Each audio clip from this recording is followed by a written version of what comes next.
আরফান বাবা, উঠ। আর কত ঘুমাবি? মামুনি, আর একটু ঘুমাই না? না, আর ঘুমালে চলবে না। আর আজ তো তোর অফিসের প্রথম দিন। তাতে কি হয়েছে? কি হয়েছে মানে? আজ যদি তোর অফিস যেতে লেট হয়, তাহলে তোর বাবা কি করবে মনে আছে তো? আমি বাবার কথা শুনে তাড়াতাড়ি ঘুম থেকে উঠলাম, কারণ আমি আবার বাবাকে অনেক ভয় পাই। তুমি আমায় আগে ডাকবে না? দেখো তো আমি কত লেট হয়ে গেলাম। এখন সব আমার দোষ, তাই না? সে কখন থেকে তোকে ডাকছি, তুই জানিস? হুম, মনে আছে। এখন সরো দেখি। আমি ফ্রেশ হব। তারপর আমি ফ্রেশ হওয়ার জন্য ওয়াশরুমে ঢুকি। ফ্রেশ হতে হতে আমার পরিচয়টা দিয়ে ফেলি। আমি আরফান পিয়াল, বাবা মায়ের একমাত্র ছেলে। অবশ্য দুইটা কুড়িয়ে পাওয়া বোন আছে। আর শুনলেনই তো, আজ আমার অফিসের প্রথম দিন। মানে আব্বুর কোম্পানিতে আমি এমডি হয়ে ঢুকবো আর কি। দেখলেন, আপনাদের পরিচয় দিতে দিতে আমার আবার দেরি হয়ে গেল। বাকি পরিচয় পরে দিব। এখন বাই। ফ্রেশ হয়ে এসে আমি রুমে ঢুকি, আর বেডের উপর দেখি আমার সব জামা কাপড় রেডি করে রাখা আছে। মনে হয় আম্মু রেখে গেছে। তাই আমি তাড়াতাড়ি করে রেডি হয়ে নেই। Black shirt, black jeans, black শুতে ভালোই মানাইছে আমাকে। তারপর আমি নিচে চলে যাই, আর সেখানে গিয়ে আমার আম্মু আমাকে বলে, বাহ, আমার ছেলেকে তো দারুণ লাগছে। হুম, ধন্যবাদ। তখন আমার পেতনি বোন বলে উঠল, মোটেও না, ওকে একদম বাদরের মতো লাগছে। কি? দাঁড়া, আজ তোর একদিন কি আমার 24 ঘন্টা? থাক, এখন আর কিছু করা লাগবে না। আমি ওকে দেখে নিয়েছি। এখন তুই অফিসে যা। ওকে মামুনি, বাই। তারপর আমি গাড়ি নিয়ে অফিসের উদ্দেশ্যে বেরিয়ে পড়লাম। আমি গাড়ি ড্রাইভ করছিলাম, এমন সময় একটা মেয়ে স্কুটি নিয়ে আমার সামনে চলে আসে। আর যা হওয়ার তাই হয়, আমার গাড়ির সাথে ধাক্কা খেয়ে মেয়েটি নিচে পড়ে যায়। তাই আমি বাহিরে বের হয়ে কি হয়েছে দেখার জন্য, আর বের হওয়া মাত্র আমার চারপাশটা যেন থমকে যায়, কারণ মেয়েটি দেখতে একদম পরীর মতো মনে হয়। কোনো ডানাকাটা পরী ভুল করে আমার গাড়ির সামনে চলে এসেছে। ওর মুখটা এত মায়াবী যে বলে বোঝানো যাবে না। আর আমি বেশি কিছু বলতেও চাই না, কারণ ওর বর্ণনা দিতে গেলে আমাকে কবি হতে হবে। তখনই কেউ আমায় ঝাঁকি দিল। চেয়ে দেখি মেয়েটি আমার দিকে এগিয়ে আসছে আর বলছে, এই বান্দর পোলা, দেখে গাড়ি চালাতে পারিস না? হুম, নাকি তোর চোখ নাই? দেখুন, আমি আসলে একটা জায়গায় যাচ্ছিলাম কিছু জরুরি কাজে, আর হঠাৎ আপনি সামনে চলে আসেন, যার ফলে আমি কন্ট্রোল হারিয়ে ফেলি। এখন তো কত বাহানাই ধরবি, অ্যানাকন্ডা কোথাকার। তোর জন্য আমার স্কুটিটার কি হয়ে গেল? আমার এমনিতে তুই তোকারি সহ্য হয় না, তারপর এই মেয়ের ন্যাকা কান্না। এই মেয়ে, চুপ করে বলছি। না, আমি চুপ করব না। ঠাস, দিলাম এক চর। ও মা, এই তো দেখি আরো জোরে কান্না শুরু করে দিল। তাই আমি বললাম, এবার যদি চুপ না করো তাহলে আবার আরেকটা দিব কিন্তু। এবার দেখি একদম চুপ হয়ে গেছে। আর ওকে দেখে আমার খুব হাসি পাচ্ছে, কারণ কান্না করতে করতে চোখের কাজল পুরো লেপ্টে ফেলেছে। তাও হাসি চেপে রেখে ওকে বললাম, এই নাও তোমার স্কুটি ঠিক করার টাকা। না, আমি নিব না। কি বললা তুমি? কই কিছু না তো। বলে একটা দৌড় দিল, আর আমি ওর কাছ থেকে জোরে হেসে ফেললাম। কিন্তু আর বেশিক্ষণ সেখানে না থেকে অফিসে চলে আসলাম। অফিসে আসার পর সবাই আমাকে ফুলের তোড়া দিয়ে স্বাগতম জানালো, আর আব্বু সবার সাথে একে একে আমার পরিচয় পর্ব শেষ করে দিলেন। পরিচয় পর্ব শেষে আমি আমার কেবিনে এসে বসলাম। অন্যদিকে পরের আজ অফিসে আসতে লেট হয়ে গেছে। আর আজ অফিসে নতুন বস আসার কথা। পরি হলো গল্পের নায়িকা, যেমন সুন্দর তেমনি ফাজিল। আজ মনে হয় আমার চাকরিটা চলেই যাবে। আমার সাথে কেন এমন হয়? মনে মনে কথাগুলো বলছে। কি রে, আসলে সবাই যদি টাইম মতো আসে তাহলে লেট করে কে আসবে বেবি? মিম পরির বেস্ট ফ্রেন্ড। হয়েছে, আর ড্রামা করতে হবে না। আর নতুন বস এসেছে, ওনার সাথে গিয়ে দেখা করে আয়, যেহেতু তুই ওনার পেয়ে। বেবি, যাচ্ছি, এত টেনশন করো কেন? তারপর পরি বসের কেবিনের দিকে এগিয়ে যায় আর দরজায় নক করে বলে, may I come in sir? Come in. আমি পড়ি, আপনার একমাত্র পিএ। আরফানের গলাটা চেনা মনে হলো, তাই অপর পাশে ঘুরে তখনই বলে ওঠে, আপনি এখানে কি করছেন? মানে আমার অফিস, আমার কেবিনে, তাহলে আমি ছাড়া অন্য কেউ থাকবে নাকি? মানে আপনি আমাদের নতুন বস? হুম, কোনো সন্দেহ আছে? না না, আমার কোনো সন্দেহ নেই। না থাকাই ভালো। আপনার নামটা কি যেন বললেন? পরি নাকি বড়ি কি যেন একটা ছিল? ওই বেটা খাটাস আমার নাম পড়ি, বুড়ি কেন হবে? আর এত বেশি কেন বলিস, শালা লুচ্চা? আর ওর কথা শুনে আমার মাথা গরম হয়ে গেল। তারপর ওর দিকে এগিয়ে গিয়ে ওকে দেওয়ালের সাথে চেপে ধরি আর বলি, ওই মেয়ে কি আজে বাজে কথা বলছো? আর লুইচা কাকে বলে তুই জানো? সরি স্যার, আমি আসলে এইভাবে কথাগুলো বলতে চাইনি।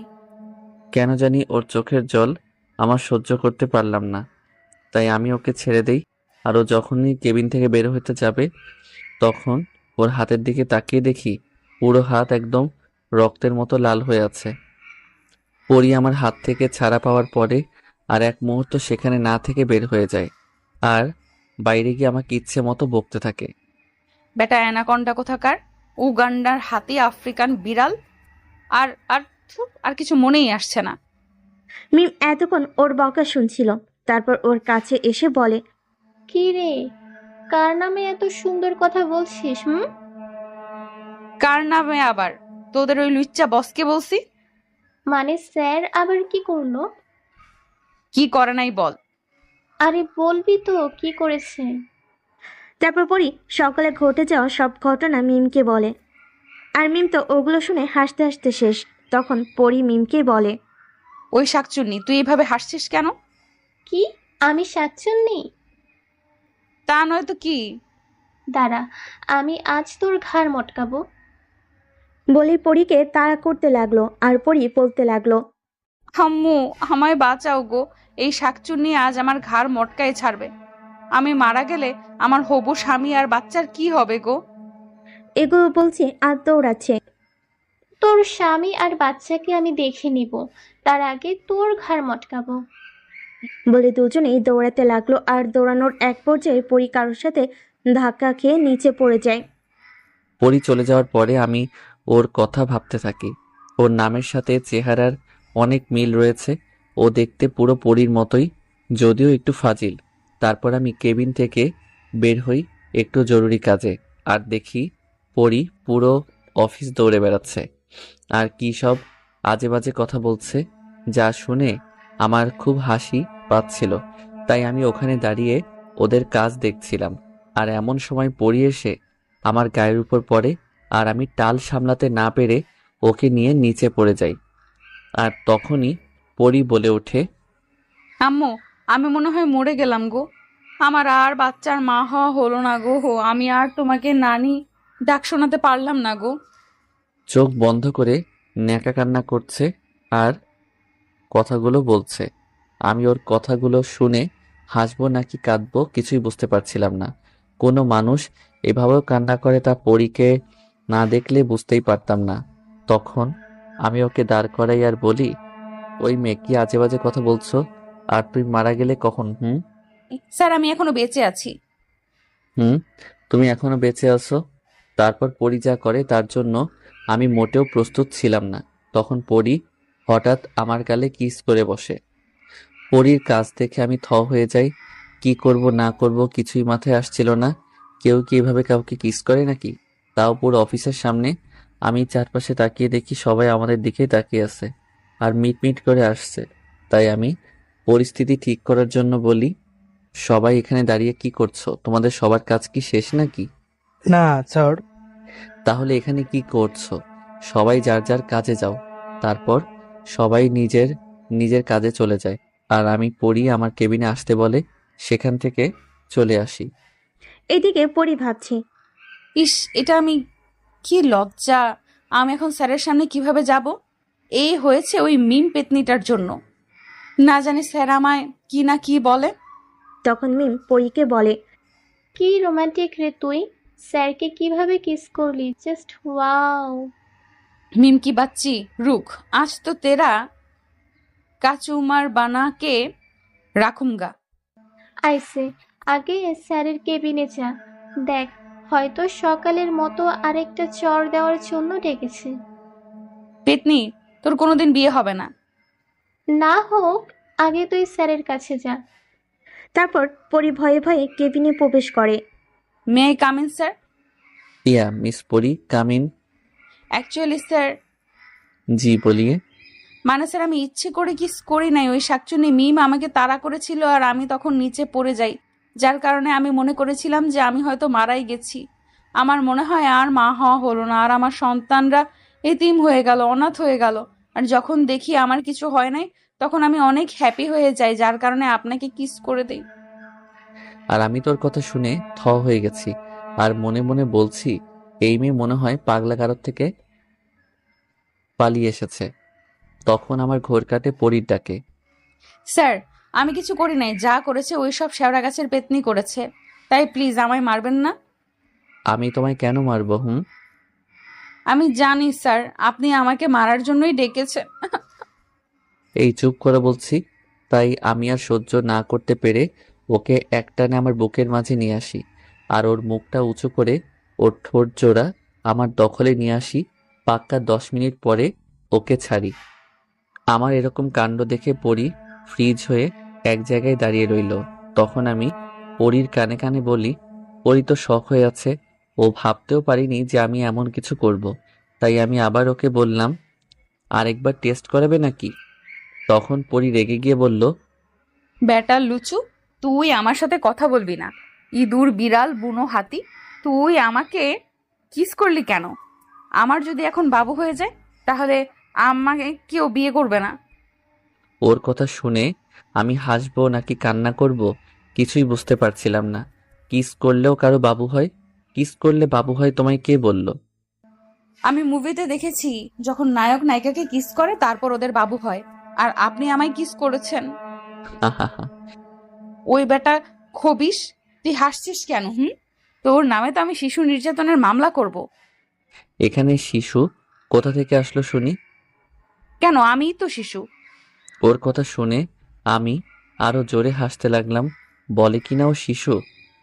লুচু, আফ্রিকান অ্যানাকন্ডা, নাইজেরিয়ান ভাল্লুক, পেতনির বর, আর আর যা আর তো মনে পড়ছে না।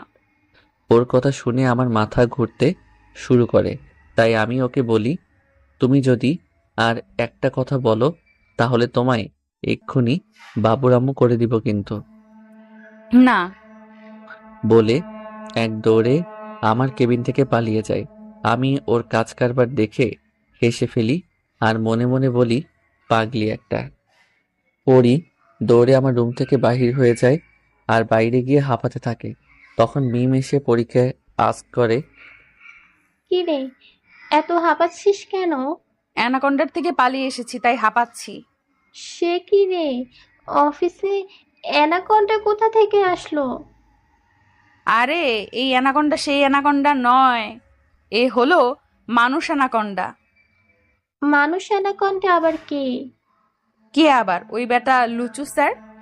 অ্যাঁ? নয়, হ্যাঁ। স্যার আবার কি করলো? আমার সব শেষ করে দিয়েছে রে ওই লুচুটা। এখন আমি কি নিয়ে বাঁচবো বল? আগে বল তো কি হয়েছে? ওই শাকচুন্নি, হাসছিস কেন? এখন যদি আমার বাবু হয় তাহলে আমার কি হবে? আরে কিছু হবে না তোর। ওই পেতনি, তুই কিছু জানিস না, তুই আমার সাথে কথাই বলবি না। বলে পরি অফিস থেকে বের হয়ে বাসায় চলে আসে, যেহেতু ওর অফিস টাইম শেষ তাই। আর মিম পরির কাণ্ড থেকে কি করবে তাই ভুলে গেছে। অন্যদিকে অফিস টাইম শেষ হয়ে যাওয়ার জন্য আরফানও বাসায় চলে আসে। আর বাসায় আসার পর ও নিজের রুমে আসে আর ফ্রেশ হয়ে নেয়। ফ্রেশ হয়ে এসে বিছানায় বসে পড়ে আর পরীর কথা ভেবে আপনা আপনি হেসে ফেলে। তখনই রাজেমা ওর রুমে প্রবেশ করে আর আরফানকে এমনভাবে হাসতে দেখে বলে, কি ব্যাপার, এত হাসির কারণ কি? তেমন কিছু না আম্মু। কিছু তো একটা আছে, তাড়াতাড়ি বল, কি হয়েছে? তারপর রাত সকাল থেকে শুরু করে সব ঘটনা ওর মাকে বলে, শুধু কিস করার বিষয়টা বাদ দিয়ে। আর আরফানের মা তো এগুলো শুনে হাসতে হাসতে পাগল হয়ে গেছে। তারপর পরি সবকিছু মিমকে খুলে বলে, আর মিম তো পরির কথা শুনে হাসতে হাসতে শেষ। যাক, অবশেষে আমার ছেলেও কারো প্রেমে পড়ল। আম্মু তুমিও না? থাক থাক, আর লজ্জা পেতে হবে না। এখন নিচে চলো, সবাই তোমার জন্য ওয়েট করছে। তারপর আম্মু নিচে চলে যায়। আসলে আমি আর আম্মু অনেক ফ্রি, তাই অনায়াসেই সব কথা আম্মুকে বলতে পারি। তারপর আমিও নিচে যাই, যেহেতু সবাই আমার জন্য ওয়েট করেছে। আর নিচে যাওয়ার পরে আব্বু আমাকে বললে, তা আরফান, অফিসের প্রথম দিন কেমন কাটলো বাবা? জি আব্বু, অনেক ভালো। অফিসের সবাইকে কেমন লাগলো? অনেক মায়াবী আর কিউট। পরীর কথা ভাবতে ভাবতে কথাটা ভুলে বলে দেই। আমার কথা শুনে আব্বুর গলায় পানি আটকে যায় আর আব্বু কাশতে শুরু করে। তারপর বলে ওঠে, কি মায়াবী আর কিউট মানে? আসলে হয়েছে কি আব্বু, কি ইয়ে মনে করছো? না আব্বু, কিছু না। আমি এখন উঠি, তারপর যত দ্রুত সম্ভব সেখান থেকে চলে আসি। রুমে এসে নিজেই নিজেকে বলি যে কি সব আজে বাজে কথা বলছিলাম, না জানি আব্বু কি না কি ভাববে। না, এখন আর বেশি ভেবে লাভ নেই, যা হওয়ার তা হবে। এখন বরং আমি একটু ঘুমাই। তারপর আমি ঘুমাতে যাই, কিন্তু বিধিবাম কিছুতেই ঘুম আসছে না। শুধু পরীর ওই মায়াবী মুখটা ভেসে আসছে আর ওর পাগলামোর কথাগুলো। কিস করলেও নাকি বাবু হয়। পরীর কথা ভাবতে ভাবতে কখন যে ঘুমিয়েছি নিজেও জানি না। সকালে আম্মুর ডাকে ঘুম থেকে উঠি, তারপর ফ্রেশ হয়ে ব্রেকফাস্ট করে অফিসের উদ্দেশ্যে বেরিয়ে পড়ি। কিন্তু অফিসে গিয়ে দেখি পরী এখনো অফিসে আসেনি। এটা দেখে মনটাই খারাপ হয়ে গেল। তাই আমি পরীর বেস্ট ফ্রেন্ড নীলাকে আস্ক করি যে পরী এখনো আসেনি কেন, আর উত্তরে সে শুধু বলে হয়তো আর কিছুক্ষণের মধ্যে এসে পড়বে। তারপর আমি আমার কেবিনে এসে বসি। অন্যদিকে আমি কেবিনে যাওয়ার পরেই পরী অফিসে আসে। তখন নীলা পরীকে বলে, ওই ড্রামা কুইন, স্যার তোকে খুঁজছিল। ওই শ্যারা গাছের শাকচুন্নিকে ড্রামা কুইন ওই পেতনি বল। আমার ভুল হয়ে গেছে মা, এবারের মতো মাফ করে দিন। হুম, ঠিক আছে, কিন্তু ওই উল্লুকটা আমায় কেন ডাকছে? না জানি ওই ব্যাটা লুচুটা আজ কি না কি করে বসে। তখনই রাজ ওকে নিজের কেবিনে ডাকে আর পরিও ভয়ে ভয়ে কেবিনে প্রবেশ করে। স্যার আমায় ডেকেছেন? আমার জন্য কপি করে নিয়ে আনুন তো। কফি আর আমি ইম্পসিবল। আপনি যেহেতু আমার পিএ, তাই এটা আপনার দায়িত্ব। ইচ্ছে না থাকা সত্ত্বেও পরী কফি বানাতে যায় আর কফি এনে আমাকে দেয়। এইটা কি কফি হয়েছে নাকি ভুল করে শরবত নিয়ে এসেছেন? কেন স্যার, কি হয়েছে? কি হয়েছে মানে, কফিতে এত চিনি দিয়েছেন কেন? মানে স্যার, আমি আগে কফি বানাইনি তো, এর জন্য। এত কথা না বলে আবার কফি বানাই নিয়ে আসেন যান।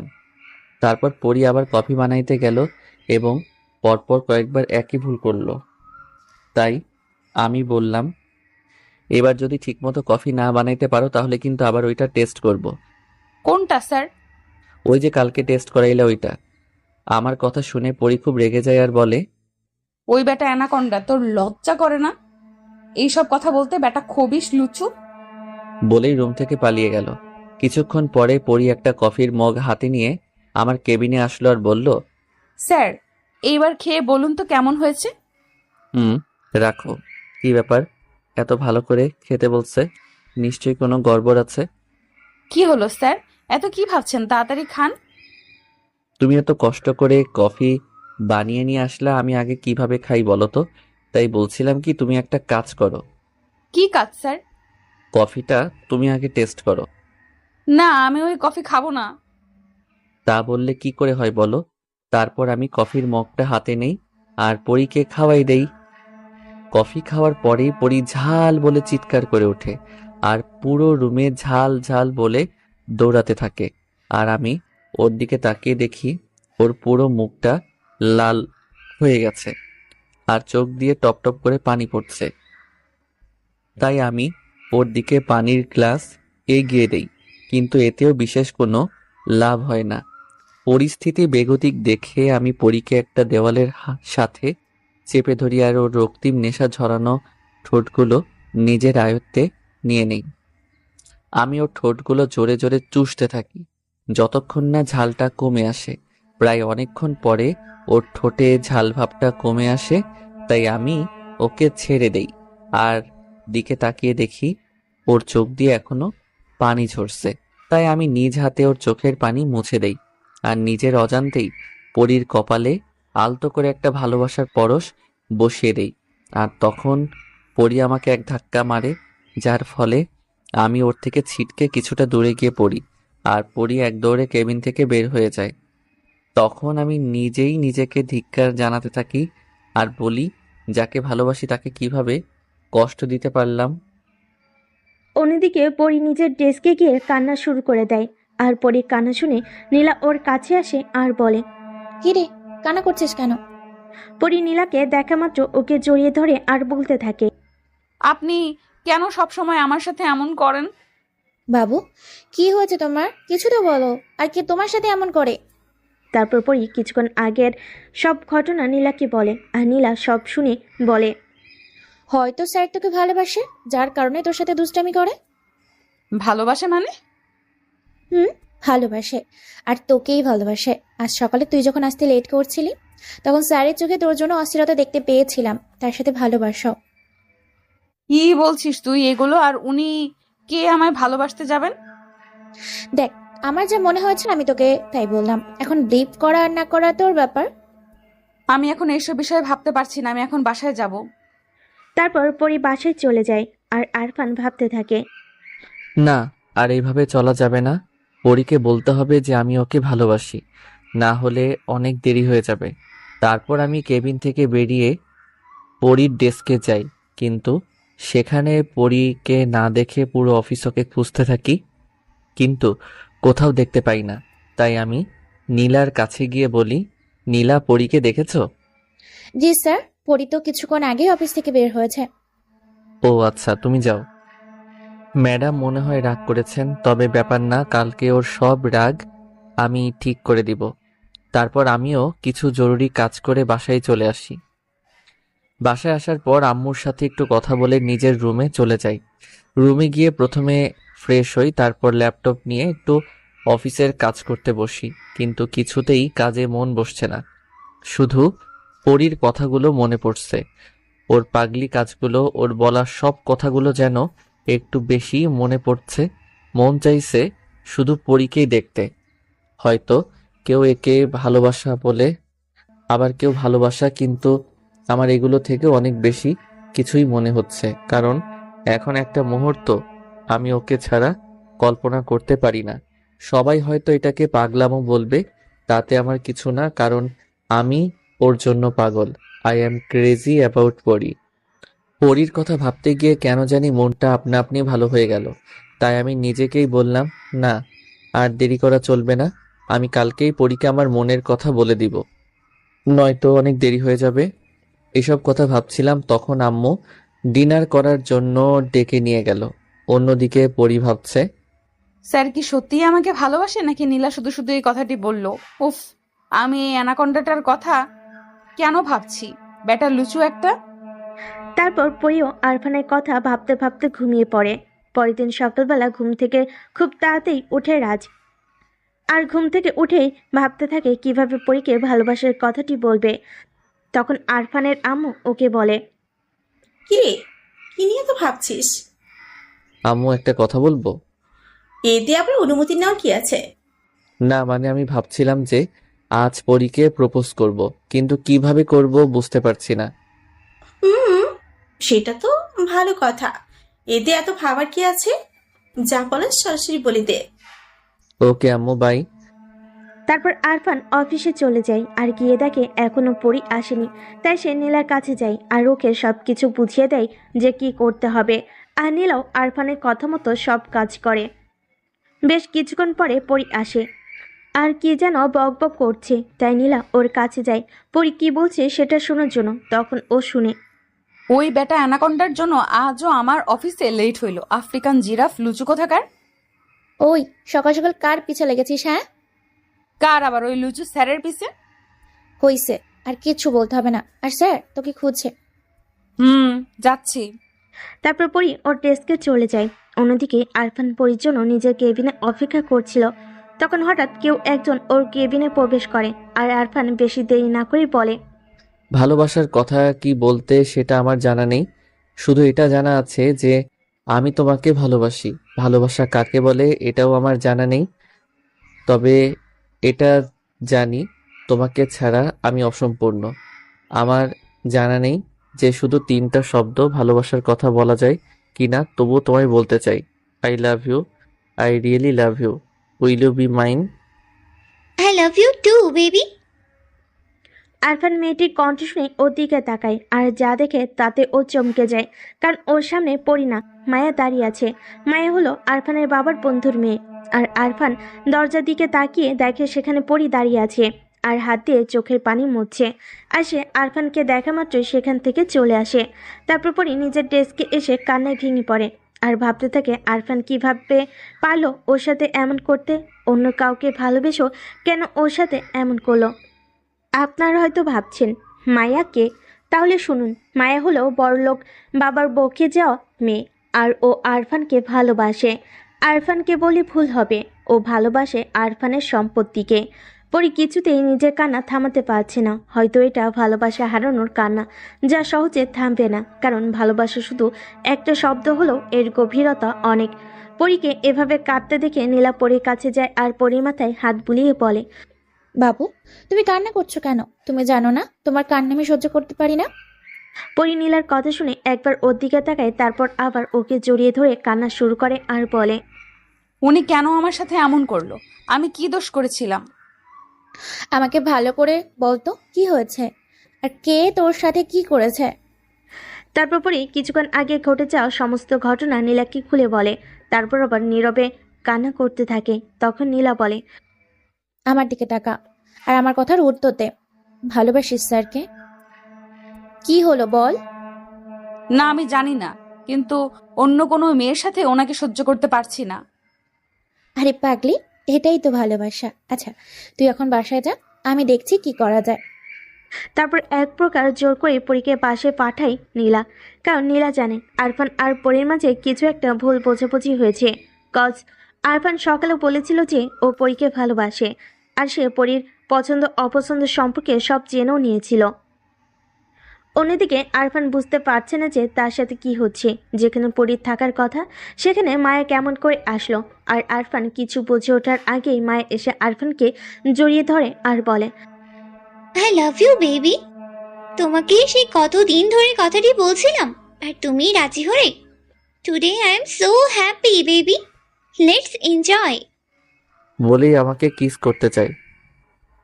আরফান অনেকক্ষণ ধরে মায়াকে সরানোর চেষ্টা করছিল, কিন্তু কিছুতেই পারছিল না। আর যখন ওকে কিস করতে যায়, তখন আর কোনো উপায় না পেয়ে মায়ের গালে একটা চড় বসিয়ে দেয় আর বলে, how dare you to touch me, and one more thing, আমি কখন তোমায় ভালোবাসি সেটা বললাম? কিছুক্ষণ আগেই তো তুমি বললে আই লাভ ইউ। আমি ভালোবাসবো আর তোমাকে? So funny you know. What the hell? তাহলে তুমি কাকে বলেছো? সেটা তোমার জন্য নয়, সেটা ছিল পরীর জন্য। আর তোমার কারণে পরী আমাকে ভুল বুঝলো। এখন আমার সামনে থেকে সরো তুমি। মায়াকে ধাক্কা দিয়ে সরিয়ে দেই আর রুম থেকে বেরিয়ে যাই। পরি? তাই এই পরির জন্য তুমি আমার গায়ে হাত তুললে? এর বদলা তো আমি নিবই, at any cost. Now wait and see. তারপর আমি কেবিন থেকে বের হয়ে পরীর ডেস্কে চলে যাই, কিন্তু সেখানে পরীকে দেখতে না পেয়ে নীলার কাছে চলে যাই আর বলি, নীলা, তুমি পরীকে দেখেছো? জি স্যার, দেখছি। কোথায় ও? আপনার রুম থেকে এসেও প্রচুর কান্না করছিল, তাই একে আমি বুঝিয়ে বাসায় পাঠিয়েছি। আর স্যার একটা কথা বলার ছিল।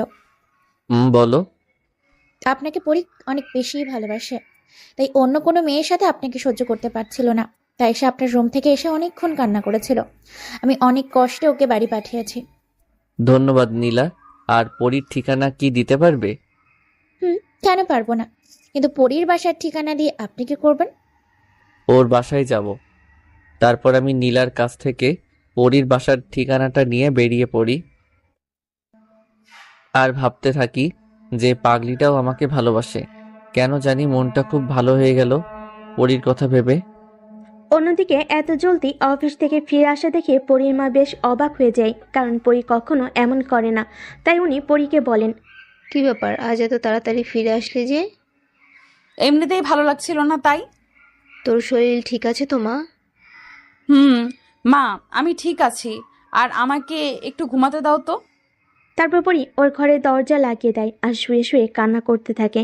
তখনই পরীর বাসার কলিং বেলটা বেজে ওঠে। তাই পরীর মা গিয়ে দরজাটা খুলে দেখে আরফান দাঁড়িয়ে আছে। তাই তিনি আরফানকে বললেন, কে তুমি বাবা? তিনি যেহেতু আরফানকে চিনেন না। আপনার জামাই। মানে কি বলছো তুমি? না মানে আমি হলাম পরীর বস। পরী কি বাসায় আছে? ও, আপনি পরীর বস? আসুন আসুন, ভিতরে আসুন, আমি পরীকে ডাকছি। না, তার দরকার নেই। পরীর রুম কোনটা বলে দিন তাহলেই হবে। আর আমি আপনার ছেলের বয়সী, তাই আমাকে তুমি করেই বলবেন। ঠিক আছে বাবা, বলবো। আর ওইটা হচ্ছে পরীর রুম। আমি আন্টিকে ধন্যবাদ দিয়ে পরীর রুমের দিকে এগিয়ে যাই আর নক করি, কিন্তু পরী দরজা খুলছিল না। তাই আমি আরো কয়েকবার নক করি। তখন পরী দরজা খুলে, আর আমি তো পরীকে দেখে রীতিমতো ভয় পেয়ে যাই, কারণ কান্না করতে করতে চোখ দুটো লাল করে ফেলেছে। কি ব্যাপার স্যার, আপনি এখানে কি করছেন? কেন, আমি আসতে পারি না নাকি? কেন পারবেন না? কিন্তু যদি আপনার গার্লফ্রেন্ড জানতে পারে আপনি এখানে এসেছেন তাহলে রাগ করবে না? না, রাগ করবে না, কারণ আমি আমার গার্লফ্রেন্ডের বাড়িতে এসেছি। ও, কি কে আপনার গার্লফ্রেন্ড? কেন তুমি? আমি কোনো লুচুর অ্যানাকোন্ডার আফ্রিকান জিরাফের কেউ না। ও তাই নাকি? বলেই পরীকে একটা হ্যাচকা টান দিয়ে নিজের বুকে নিয়ে আসি। তখন পরী আমার বুকে এলোপাতাড়ি কিল আর ঘুষি মারতে থাকে। কিছুক্ষণ আপনা আপনি থেমে যায়। তাই আমি পরীর মুখটা উপরে তুলি, আর তখন দেখি যে পরী কান্না করছে। তাই আমি বলি, ওই পাগলি, কান্না করছো কেন? আমি কান্না করলে কার কি? আমার সব। এবার বলো, কান্না কেন করছিলে? আজ যখন আপনাকে অন্য মেয়ে প্রপোজ করতে দেখেছিলাম তখন আমার মনে হয়েছিল আমি আপনাকে হারিয়ে ফেলেছি। হয়েছে, এখন আর কান্না করতে হবে না। বেশি কাঁদলে একদম পেতনির মতো লাগবে। কি, আমি পেতনি? তবে শুধু আমার পেতনি। তখন পরীর আমাকে জড়িয়ে ধরলো, আর আমি ওকে জড়িয়ে ধরলাম। তারপর আমি পরীকে ছেড়ে দিয়ে বলি, বাবু এখন আমায় যেতে হবে। না গেলে হয় না? না বাবু, একটা জরুরি মিটিং আছে। ওকে, তাহলে যান। তারপর আমি পরীর কপালে একটা ভালোবাসার পরশ বসিয়ে দিয়ে চলে আসি। পরী ও আমি দুজনেই অনেক খুশি ছিলাম দুজনকে নিয়ে। কিন্তু হঠাৎ একদিন পরীর কাছে পার্সেল আসে, যা পাল্টে দেয় আমাদের জীবন। পরী প্রতিদিনের মতো নিজের কাজ করছিল। তখন অফিসের পিয়ন এসে ওকে একটা পার্সেল দিয়ে যায়, কিন্তু কে বা কারা দিল সেটা তিনি বলতে পারলেন না। তাই পরীও আর কিছু জিজ্ঞাসা করলো না। কিন্তু পরী ভেবে পাচ্ছে না যে পার্সেল এর মধ্যে কি আছে। তাই পরী বেশি না ভেবে পার্সেলটা খুলে দেখে, আর সে তার মধ্যে একটা খাম পায়। যখন পরীটা খাম খুলে আর সে যা দেখে তার জন্য সে মোটো প্রস্তুত ছিল না। খামটার মধ্যে আরফান আর মায়ের অনেকগুলো ছবি ছিল, আর সব ছবি অনেক ঘনিষ্ঠভাবে তোলা, আর তার সাথে একটা ফোন নাম্বারও দেওয়া ছিল। ছবিগুলো দেখে পরী কিছুক্ষণের জন্য স্তব্ধ হয়ে যায়। হঠাৎ তার ফোন বেজে ওঠে। তাই সে নিজেকে সামলে নিয়ে ফোনটা পিক করে। তখন অপর পাশ থেকে একটা মেয়েলি কণ্ঠ ভেসে আসে। হ্যালো, কে বলছেন? আমি মায়া। আপনি আমাকে কেন ফোন করেছেন? তোমাকে একটা গুরুত্বপূর্ণ কথা বলার আছে। আমি আপনার কথা শুনতে ইচ্ছুক নই, সো এখন রাখতে পারেন। প্লিজ পড়ি, ফোনটা রেখো না। আমি চাই না যে আমার সাথে যা হয়েছে তোমার সাথেও তাই হোক। কি এমন বিষয় সেটা বলবেন প্লিজ? বলবো, তার আগে আমায় ওয়াদা করো এই কথাগুলো যে আমি তোমায় বলেছি তা আরফানকে তুমি বলবে না। তা না হলে আরফান আমায় খুন করবে। ওকে, আমি কাউকে বলবো না, এবার বলুন। আমি মা হতে চলেছি, আর এই বাচ্চার বাবা হলো আরফান। আমি জানি তুমি আমার কথা বিশ্বাস করবে না, তাই আমি আমি আমার আর আরফানের কিছু ছবি তোমার কাছে পাঠিয়েছি। কি বলছেন আপনি? আপনার মাথা ঠিক আছে? আমি জানি তোমার বিশ্বাস করতে কষ্ট হবে, কিন্তু আমি কি করব বলো? সেই দিন আমি আরফানকে এই কথাটি বলতেই অফিসে গিয়েছিলাম, কিন্তু আরফান বলে এই বাচ্চাও মানে না, আর ও এখন তোমায়। আমায় কি বলুন, থামলেন কেন? মায়ের কথাগুলো শুনে যেন পরীর বুকটা কষ্টে ফেটে যাচ্ছে। আমি আর কিচ্ছু বলতে পারবো না। মায়ের কথা শুনে পরি বিশ্বাস করতে পারছে না, কিন্তু মায়ের কথাগুলো যদি মিথ্যা হয় তাহলে এই ছবিগুলো তো সত্যি। তাহলে কি আরফান আমাকে ধোঁকা দিল? পরি এসব কথা ভাবছিল আর নীরবে চোখের জল ফেলছিল। তখন পিয়ন এসে ওকে খবর দিয়ে যায় যে আরফান ওকে ডাকছে। তাই পরিও নিজেকে সামলে নিয়ে আরফানের কেবিনে যায়।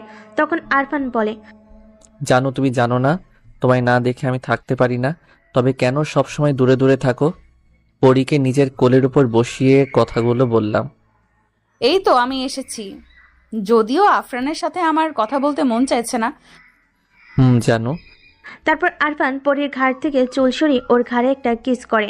তারপর আস্তে আস্তে পরীকে নিজের দিকে ফিরিয়ে আনে আর ওর ঠোঁটের দিকে নিজের ঠোঁট এগিয়ে নিয়ে যায়। কিন্তু যখনই আরফান পরীকে কিস করতে যাবে তখন পরী হঠাৎ আরফানের গালে জোরে একটা চড় মারে আর বলে, তোর যদি আমার শরীরের উপর এতই লোক, তাহলে আগেই বলতি। এত ভালোবাসার নাটক করার কি দরকার ছিল? তুই আমার শরীর ভোগ করতে চাস, তাই তো করে নে। তারপর পরী নিজের 3 পিসের বাটনগুলো খুলে ফেলে আর বলে, নে কর, নে এবার শুরু কর।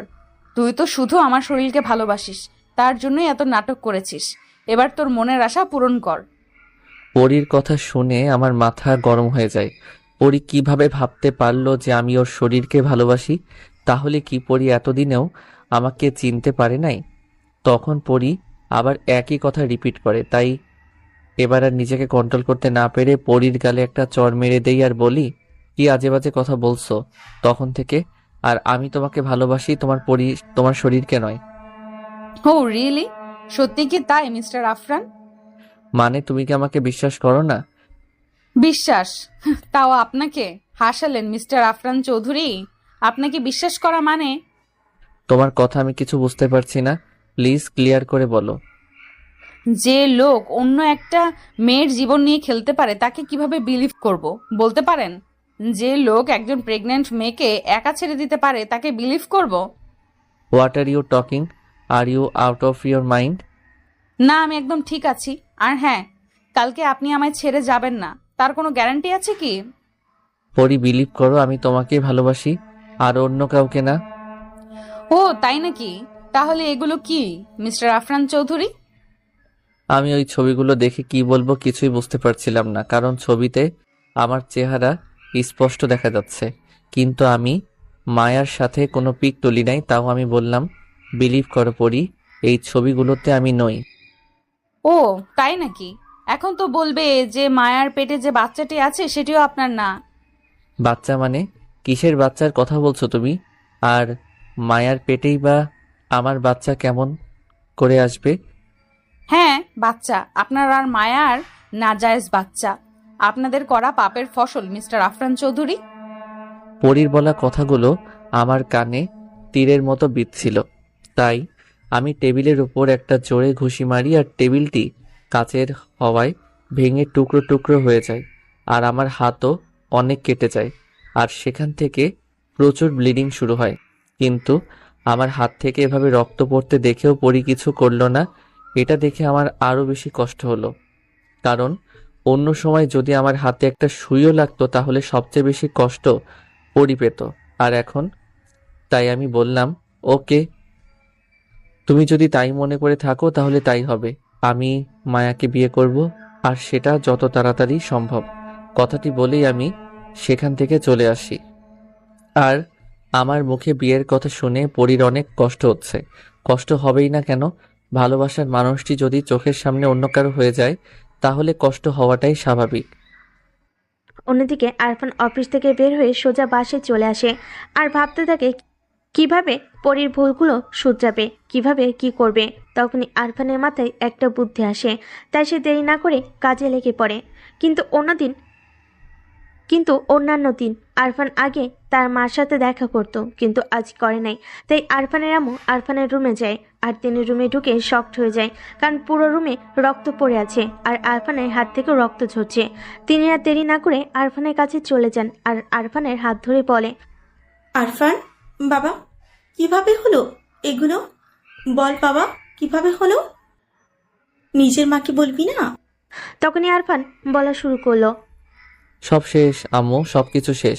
পরি আমাকে ভুল বুঝে দূরে চলে গেছে। বলে আরফান ওর মাকে জড়িয়ে ধরে কেঁদে দেয়। আগে বলবি তো কি হয়েছে? তারপর আরফান আজ ঘটে যাওয়া সকল ঘটনা ওর মাকে খুলে বলে আর কান্না করতে থাকে। তখন আরফানের মা আরফানকে বলে, পরি হয়তো তোকে না বুঝে এমন করেছে, তাই তুইও কি একই কাজ করবি?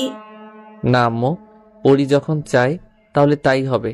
আমি মায়াকে বিয়ে করব, আর সেটা দুদিনের মধ্যেই। আর আজকে রাতেই সবকিছুর অ্যারেঞ্জমেন্ট যেন হয়ে যায়। কিন্তু কোনো কিন্তু নয় আম্মু, যা বলেছি সেটাই ফাইনাল। ওকে আমি দেখছি কি করা যায়। তারপর আম্মু আমার হাতে ড্রেসিং করে নিচে চলে যায়, আর আমি শরীর ক্লান্ত থাকায় একটু ঘুমিয়ে পড়ি। ঘুম থেকে উঠে দেখি 10:30 বাজে, তাই আমি উঠে ফ্রেশ হয়ে নেই। আর আমি যখন ওয়াশরুম থেকে বাইরে আসি, তখন আমার ছোট বোন আমার রুমে আসে আর বলে, ভাইয়া, তোকে আব্বু নিচে ডাকছে। তুই যা, আমি আসছি। তারপর আমি কাপড় চেঞ্জ করে নিচে চলে যাই আর খাবার টেবিলে বসে পড়ি। তখন আব্বু আমাকে বলে, তাফরান, তোমার আম্মু যা বললো তা কি ঠিক? জি আব্বু।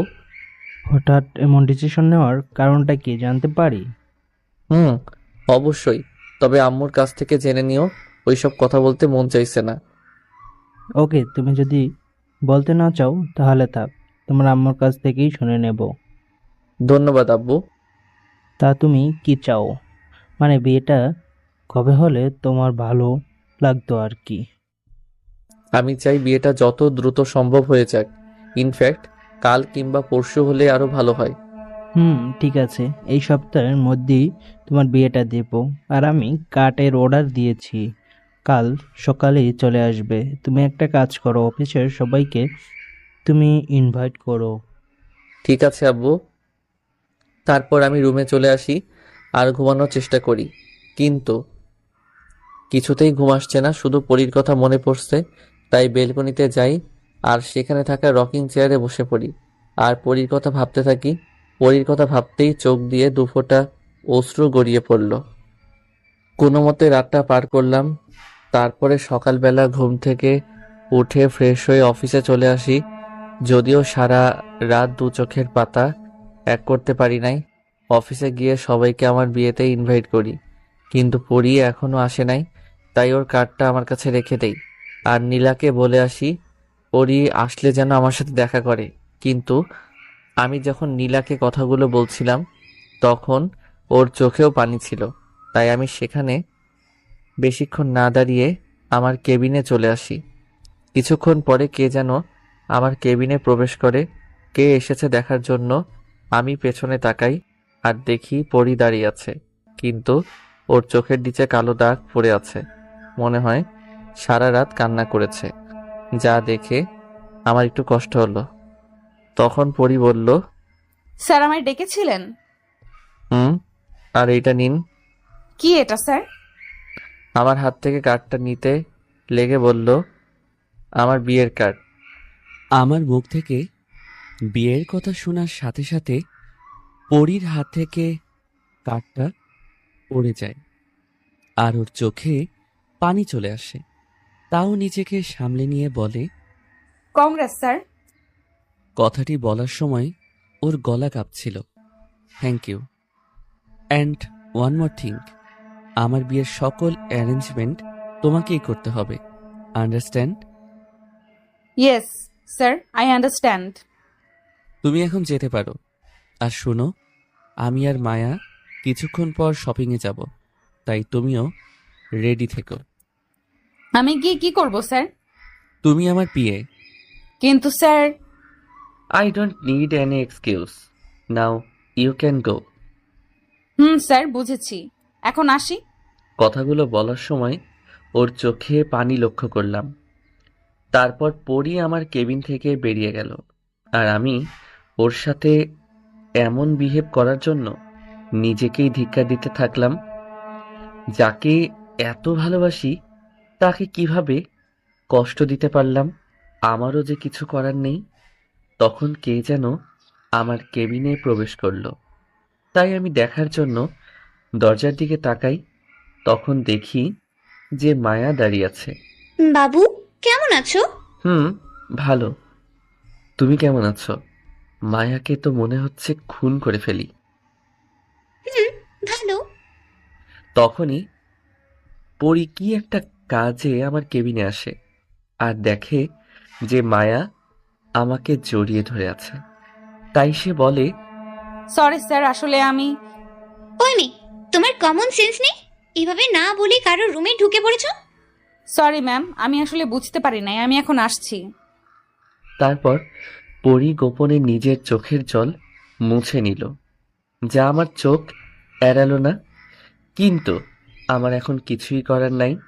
পরীকে তো একটু কষ্ট সহ্য করতেই হবে। তারপর পরি চলে যায়।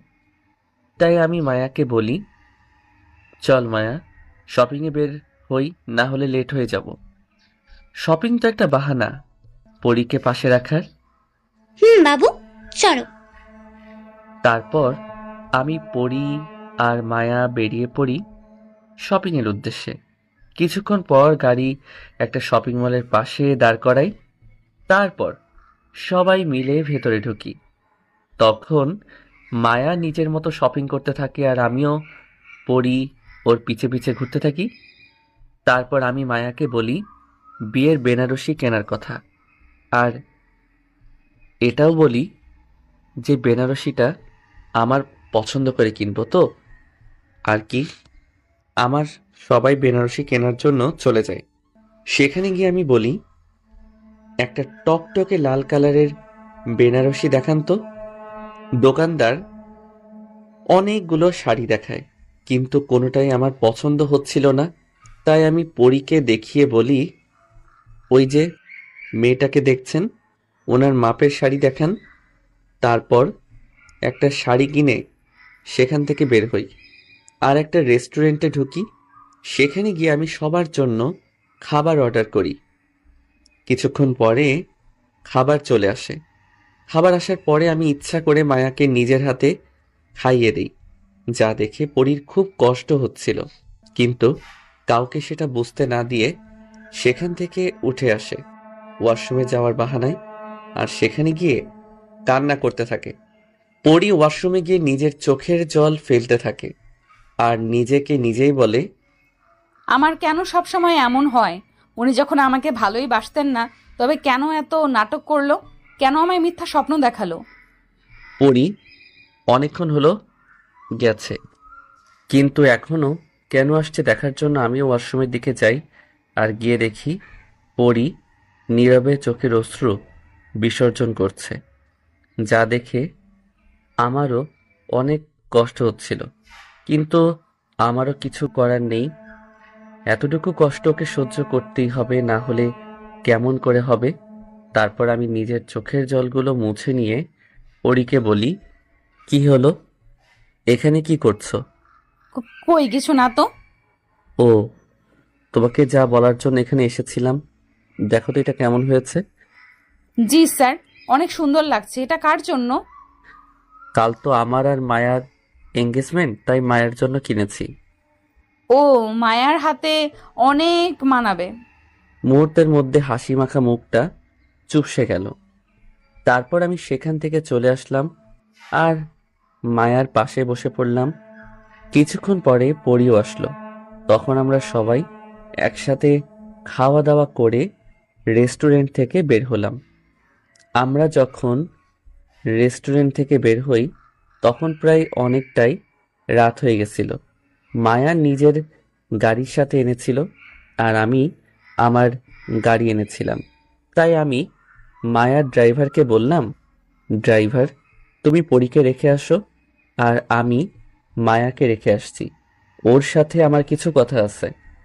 হয়তো পরি এমন কিছু আশা করেছিল না, তাই সে আমার দিকে অসহায় দৃষ্টিতে তাকিয়েছিল। আমি সেই দিকে খেয়াল না করে মায়াকে নিয়ে বেরিয়ে পড়ি, আর মায়ার ড্রাইভার পরীকে নিয়ে যায়।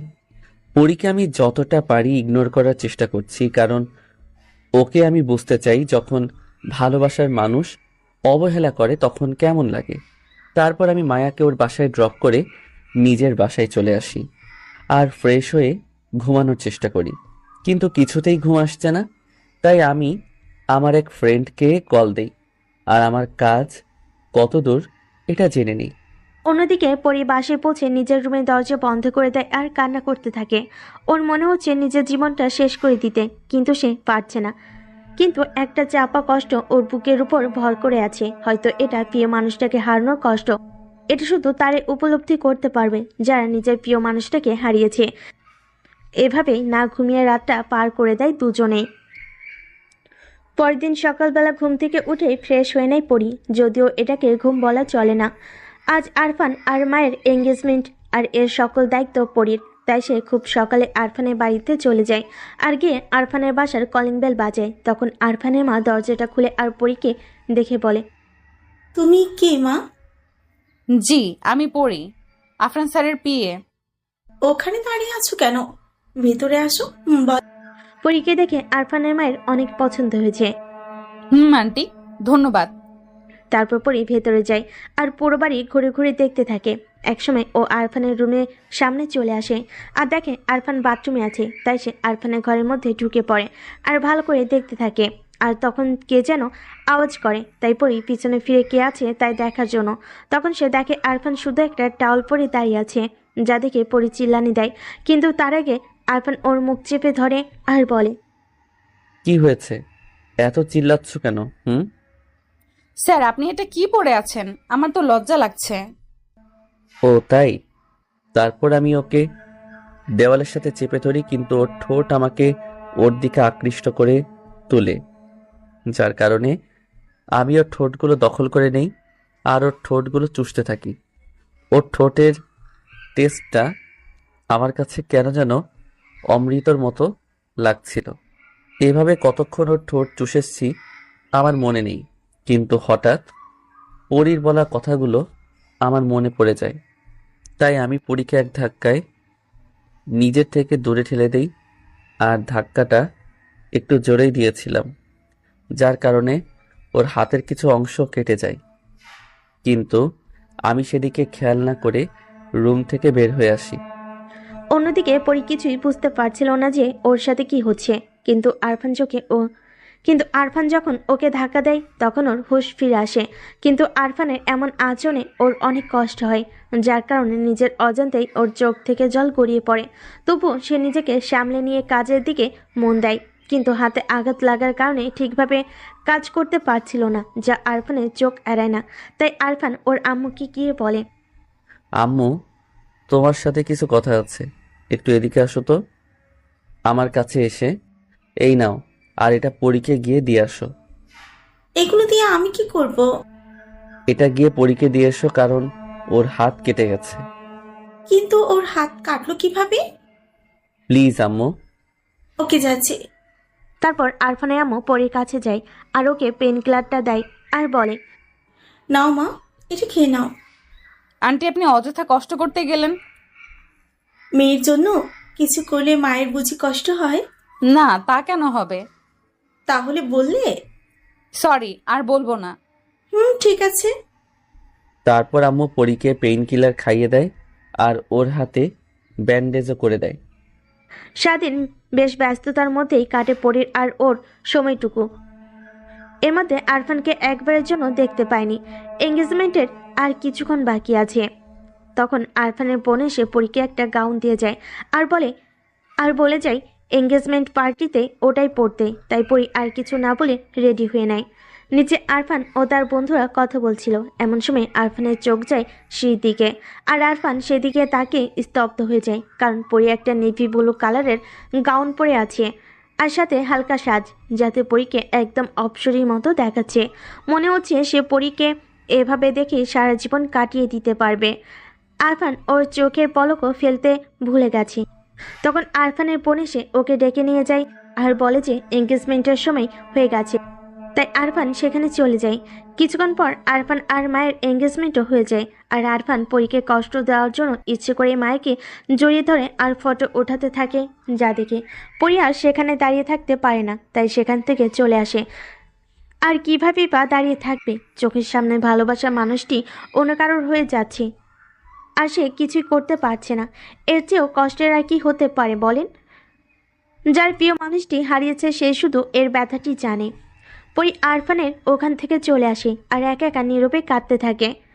তখন কেউ একজন পরীর কাঁধে হাত রাখে, তাই পরী তাড়াতাড়ি করে নিজের চোখের জলটুকু মুছে নেয় আর পিছনে তাকিয়ে দেখে নীলা দাঁড়িয়ে আছে। তাই পরী আর নিজেকে আটকে রাখতে পারে না, তাই সে নীলাকে জড়িয়ে ধরে কান্না করতে থাকে। কিন্তু নীলা পরীকে কিভাবে সান্ত্বনা দিবে সেটা ভেবেই পাচ্ছে না, তাই সে পরীকে কিছুক্ষণ কান্না করতে দেয়, কারণ কান্না করলে কষ্ট কিছুটা হলেও কমে আসে।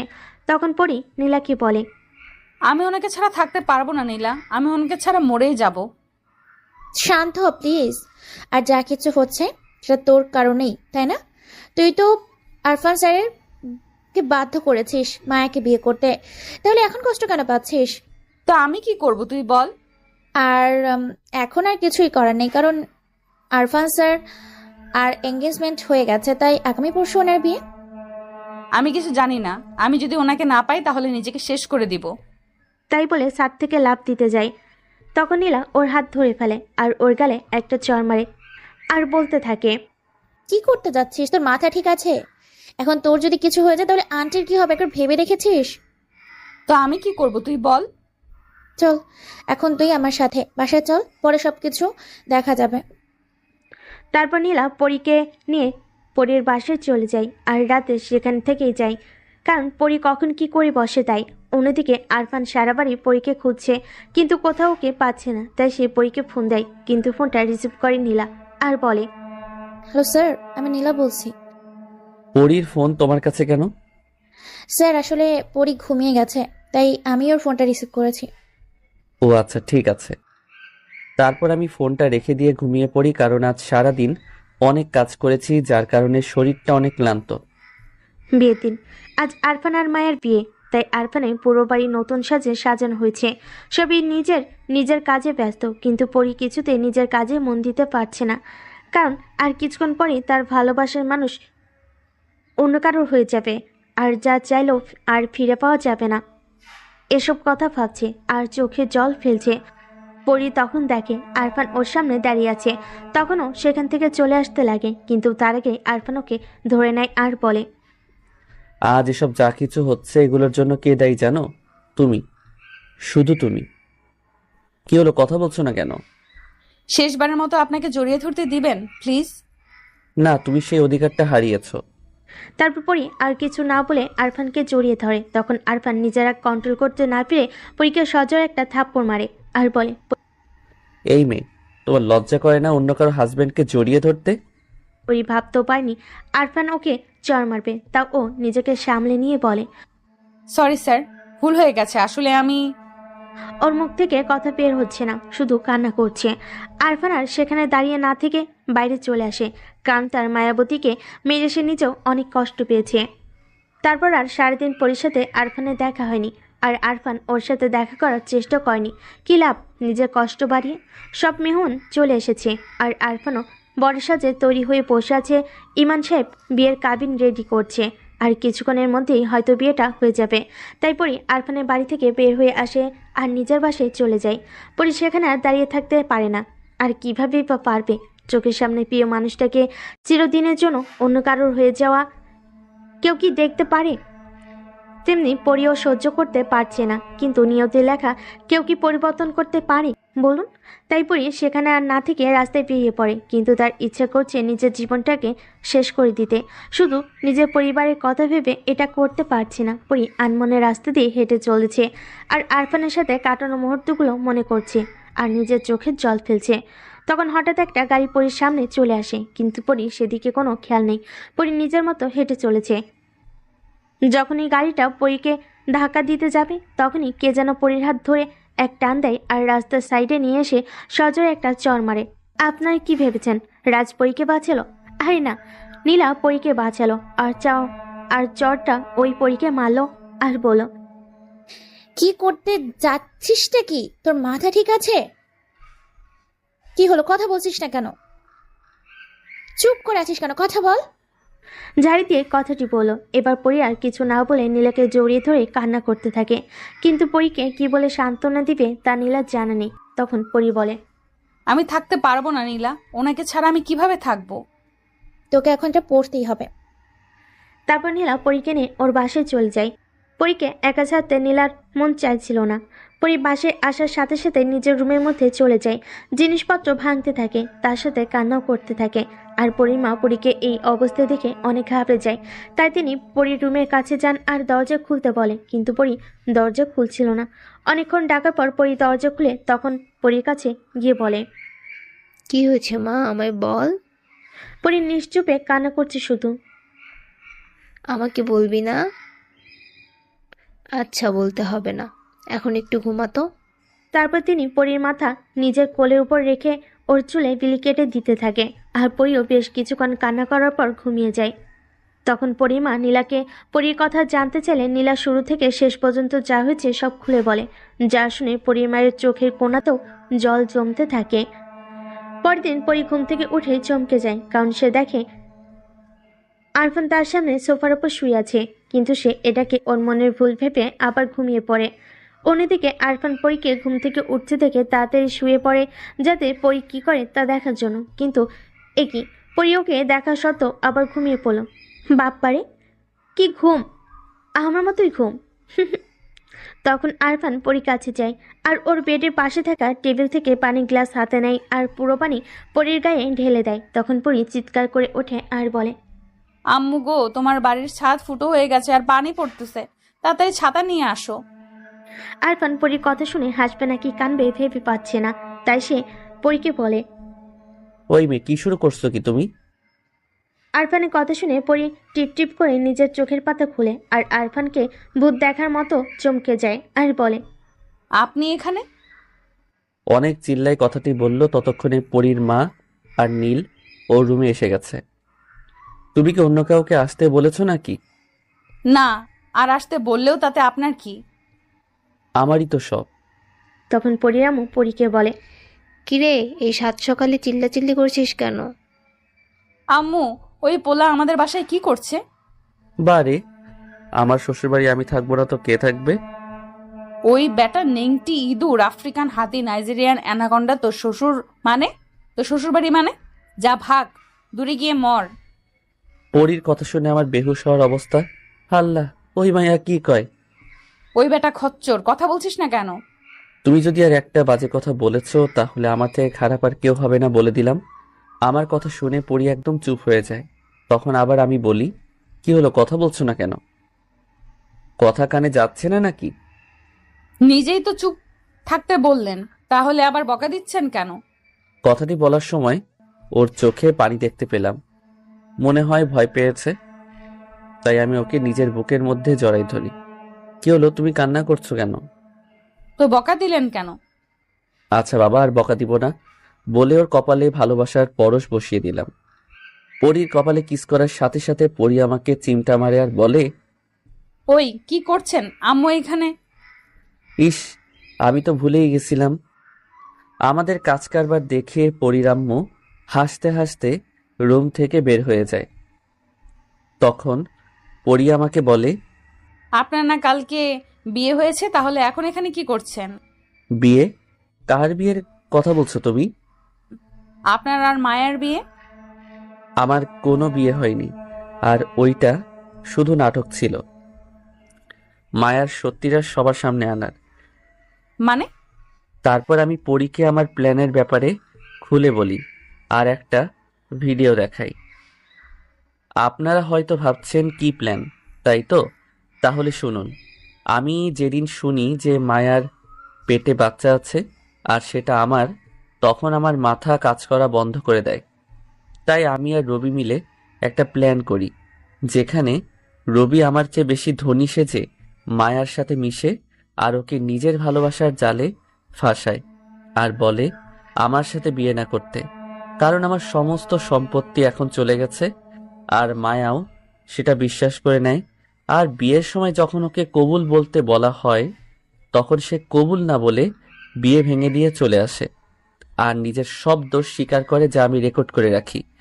সবকিছু শোনার পর পরি আমাকে বলে, ওই বেটা খারুস আফ্রিকান অ্যানাকন্ডা, তুই যখন বিয়ে করছিলি না তাহলে আমাকে এত কষ্ট কেন দিলি? আর আমাকে তোর প্ল্যানিং এর কথাটি বলিসনি কেন? তুই যা পেট পাতলা, কখন কাকে বলে দিতে তাই বলি নাই। ওই বেটা রাক্ষসকে পেট পাতলা, আমি না তুই? বেটা নিংটি ইঁদুর, ভাল্লুক, আফ্রিকান হাতি, নাইজেরিয়ান অ্যানাকন্ডা। ওকে আর কিছু বলতে না দিয়ে একটানে নিজের কাছে নিয়ে আসি আর ওর ঠোঁটজোড়া নিজের দখলে নিয়ে নেই। আর চুষতেই ওর ঠোঁটের ছোঁয়া পেয়ে নিজেকে ওর মধ্যে হারিয়ে ফেলেছিলাম। তখন নীলা বলে ওঠে, এই যে লাভ বার্ডস, এখানে আপনারা ছাড়া অন্য একজন আছে, সেটা কি খেয়াল করছেন? নীলার কথা শুনে আমি আর পরি দুজনেই বেশ লজ্জা পেয়ে যাই, যার কারণে পরি আমাকে একটা ধাক্কা দিয়ে ওয়াশরুমে চলে যায়। আর আমি ও নীলা পরির কাছ থেকে হাসতে লাগি। বেশ কিছুক্ষণ পরে পরি ওয়াশরুম থেকে বের হয়, এর মধ্যে নীলাও রুম থেকে বের হয়ে গেছে। পরি যখন ওয়াশরুম থেকে বের হয় তখন আমি ওকে দেখে রীতিমতো নিজের উপর নিজের কন্ট্রোল হারিয়ে ফেলি আর ওকে পেছন থেকে জড়িয়ে ধরি আর ওর ঘাড়ে আলতো করে একটা চুমু দেই, যার কারণে পরি কিছুটা কেঁপে ওঠে। তখন আমি কোনো মতে নিজেকে সামলে নেই আর সেখান থেকে বের হয়ে আসি। নিচে এসে আমি পরীর মায়ের সাথে কিছু কথা বলতে থাকি, অন্যদিকে পরি ভাবতে থাকে, উনি এমন কেন? যখন মন চায় কাছে আসে, আবার যখন মন চায় দূরে চলে যায়। বেটা খবিস, আফ্রিকান মাথা মোটা কোথাকার। বেটা শুধু নিজেরটা বোঝে। আর কি। পরি যখন একা একাই আমাকে বকা দিচ্ছিল তখন আমি ওর পেছনে এসে দাঁড়াই। ওই বেটা নাইজেরিয়ান অ্যানাকন্ডা, উগান্ডা পাগল, আর আর যা, আর তো মনে পড়ছে না। এবার আমি মনে করিয়ে দেই, স্যার আপনি আসলে, আমি তো ওইগুলো নীলাকে বলছিলাম। ও তাই। জি স্যার। ওর নিচে যাওয়ার কিছুক্ষণ পরে আমিও নিচে যাই। তারপর পরীকে বলি, পরি নেক্সট উইক আমার বার্থডে, তাই সব কিছুর অ্যারেঞ্জমেন্ট তুমি আর নীলা দেখবে, কেমন? আর আমার বার্থডেতে একটা সারপ্রাইজ আছে তোমার জন্য। কি সারপ্রাইজ স্যার? সেটা তো এখন বলা যাবে না। আমার শোনাও লাগবে না। আমিও তো সেটাই বললাম। আর পরি, তোমাকে এই কয়দিন আর অফিসে যেতে হবে না। কেন স্যার? আমি ওকে স্যার। আমি বলেছি তাই। তারপর আরো কিছু কথা বলার পর আমি সেখান থেকে চলে আসি আর অফিসে চলে যাই। 1 উইক লেটার।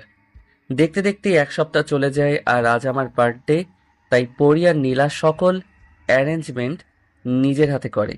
আর সন্ধ্যার সময় সকল গেস্ট আসতে শুরু করে, তাই আমি তখন পরির কাছে যাই আর ওকে বলি, এই নাও। কি আছে স্যার এতে? তুমি খুলে দেখো। পরির প্যাকেটটা খুলে তারপর বলে ওঠে, ওয়াও স্যার, এত সুন্দর গাউন আমার জন্য? মিসেস আরফান, আপনার জন্যই।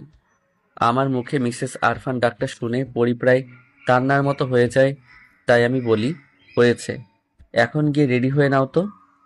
তারপর পরি রেডি হতে চলে যায় আর আমিও গিয়ে রেডি হয়ে নিই।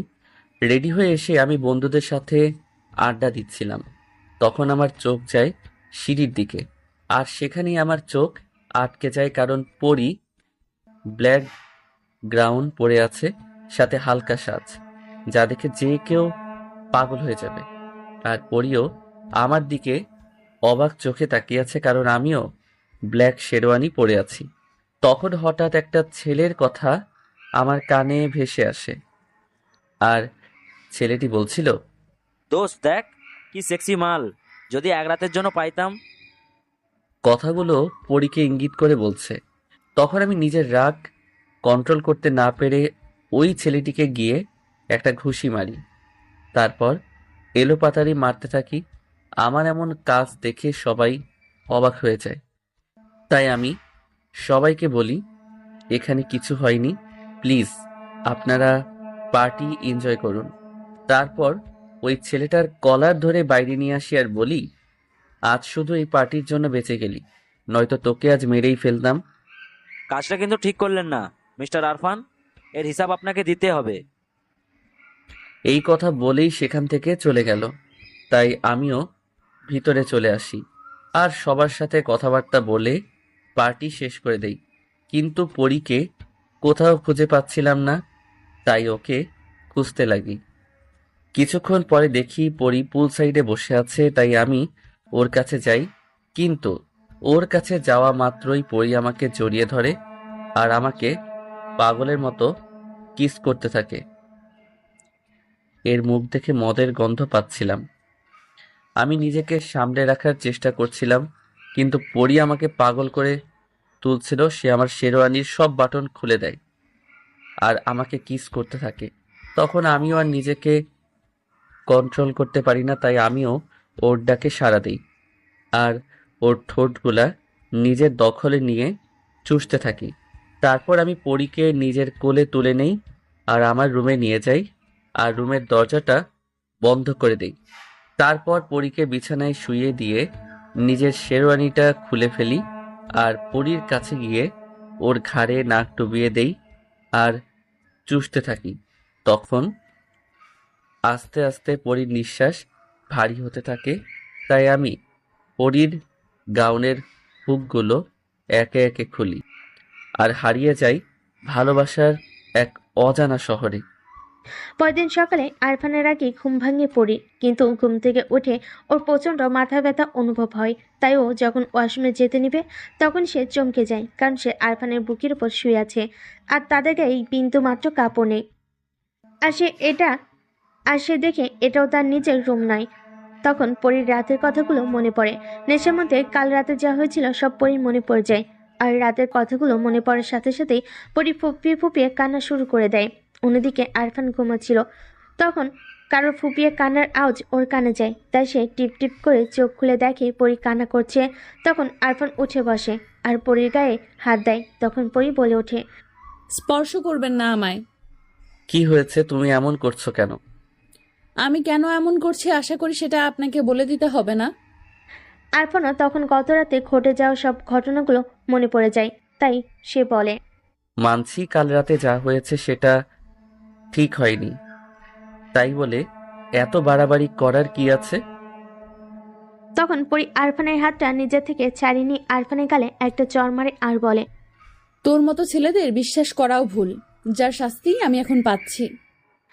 এই কথাগুলো বলে পরী নিজের কাপড়গুলো নিয়ে ওয়াশরুমে চলে যায় আর কিছুক্ষণ পর সেগুলো পরে নিজের বাসায় চলে যায়। অন্যদিকে আরফান ভাবতে পারেনি সামনে একটা ব্যাপার নিয়ে পরী এতটা রিয়াক্ট করবে। পরী আরফানের বাসা থেকে বের হয়ে এসে নীলাকে ফোন দেয় আর যত তাড়াতাড়ি পারে ওর সাথে দেখা করতে বলে। নীলাও তাই বেশি দেরি না করে পরীর বাসায় চলে যায় আর পরীকে গিয়ে বলে, কি রে, এত জলদি দেখা করতে বলি কেন? কি রে, কথা বল। সব শেষ নীলা, সব শেষ। আগে কান্না থামা, তারপর বল কি হয়েছে। তারপর পরই গত রাতে ঘটে যাওয়া সব ঘটনা নীলাকে খুলে বলে আর নীলাকে জড়িয়ে ধরে কান্না করতে থাকে। তখন নীলা পরীকে সান্ত্বনা দিয়ে বলে, দেখ, যা হবার হয়ে গেছে, এখন তুই নিজেকে একটু শান্ত কর। আমি পারছি না। তোকে পারতেই হবে। এখন কি করবি সেটা ভেবেছিস? না, তুই এখন একটু রেস্ট নেই, পরে যা হবার তা হবে। তারপর নীলা নিজের হাতে পরীকে খাইয়ে দেয় আর পরীকে ওর সাথে বাইরে নিয়ে যায়, কারণ সে জানে পরীকে এখন একা রাখলে সে খারাপ কিছু করে ফেলতে পারে। দেখতে দেখতে ওই ঘটনার 1 মাস পার হয়ে যায়, কিন্তু এই 1 মাসে পরী আরফানের সাথে কোনো কথা বলেনি। আরফান যদিও তার সাথে অনেকবার কথা বলার চেষ্টা করেছে, কিন্তু প্রতিবারই পরী আরফানকে অ্যাভয়েড করেছে, কারোর সাথে আগের মতো কথাও বলে না। আজ সকাল থেকে পরীর শরীরটা ভালো নেই, শুধু মাথাটা ঘুরছে। তখন আরফান পরীর কাছে যায় আর বলে, পরী, আমাদের R&M কোম্পানির সাথে একটা মিটিং আছে আর সেখানে তোমাকেও থাকতে হবে। জি স্যার। পরী আরও কিছু বলতে যাবে, তার আগে সে মাথা ঘুরে পড়ে যায় আর তাড়াতাড়ি করে পরীকে তুলে আর দেখে পরী অজ্ঞান হয়ে গেছে। তাই সে দেরি না করে পরীকে নিজের কোলে তুলে নেয় আর হসপিটালে নিয়ে যায়। কিন্তু সেখানে ডক্টর যা বলে রাজ শক হয়ে যায়। পরীকে হসপিটালে নেওয়ার পরে ডক্টর ওর চেকআপ শুরু করে আর কিছু টেস্ট করতে দেয়।